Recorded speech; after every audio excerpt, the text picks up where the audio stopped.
हरतालिका तीज के कथा के अनुसार शिव जी ने मां पार्वती को उनका पिछला जन्म याद दिलाया था।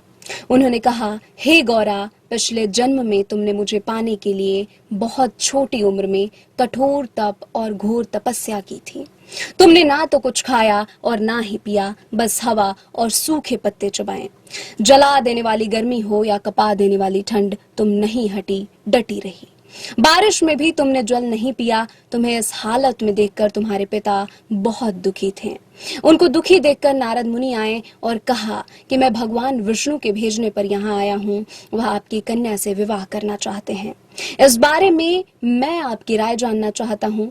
नारद जी की बात सुनकर आपके पिता बोले, अगर भगवान विष्णु यह चाहते हैं तो उन्हें कोई आपत्ति नहीं, परंतु जब तुम्हें इस विवाह के बारे में पता चला तो तुम दुखी हो गई।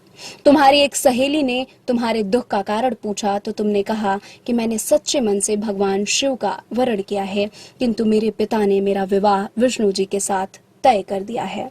मैं विचित्र धर्म संकट में हूँ। अब मेरे पास प्राण त्याग देने के अलावा कोई और उपाय नहीं है। तुम्हारी सखी बहुत ही समझदार थी।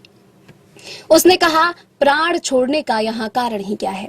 संकट के समय धैर्य से काम लेना चाहिए। भारतीय नारी के जीवन की सार्थकता इसी में है। जिसे मन से पति के रूप में एक बार वरण कर लिया, जीवन पर्यंत उसी से निर्वाह करे। मैं तुम्हें घनघोर वन में ले चलती हूँ, जो साधना स्थल भी है और जहाँ तुम्हारे पिता तुम्हें खोज भी नहीं पाएंगे। मुझे पूर्ण विश्वास है कि ईश्वर अवश्य ही तुम्हारी सहायता करेंगे। तुमने ऐसा ही किया। तुम्हारे पिता तुम्हें घर में ना पाकर बड़े ही चिंतित और दुखी हुए। इधर तुम्हारी खोज होती रही, उधर तुम अपनी सहेली के साथ नदी के तट पर एक गुफा में मेरी आराधना में लीन रहने लग गई। तुमने रेत के शिवलिंग का निर्माण किया। तुम्हारी इस कठोर तपस्या के प्रभाव से मेरा आसन हिल उठा और मैं शीघ्र ही तुम्हारे पास पहुंचा और तुमसे वर मांगने को कहा। तब अपनी तपस्या के फलीभूत मुझे अपने समक्ष पाकर तुमने कहा, मैं आपको सच्चे मन से पति के रूप में वरण कर चुकी हूँ। यदि आप सचमुच मेरी तपस्या से प्रसन्न होकर यहाँ पधारे हैं तो मुझे अपनी अर्धांगिनी के रूप में स्वीकार करें। तब मैं तुम्हारे इस वचन को सुनकर तथास्तु कहकर कैलाश पर्वत पर लौट गया। उसी समय गिरिराज अपने बंधु बांधवों के साथ तुम्हें खोजते हुए वहां पहुंचे। तुमने सारा वृतांत बताया और कहा कि मैं घर तभी जाऊंगी जब आप महादेव से मेरा विवाह करेंगे। तुम्हारे पिता मान गए और उन्होंने हमारा विवाह करवाया।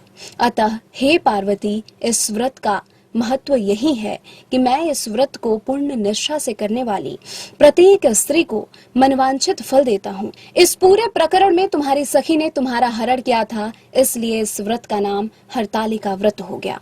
इस व्रत को करने वाली महिलाएं माता पार्वती के समान ही सुखपूर्वक पति रमण करके शिवलोक को जाती हैं।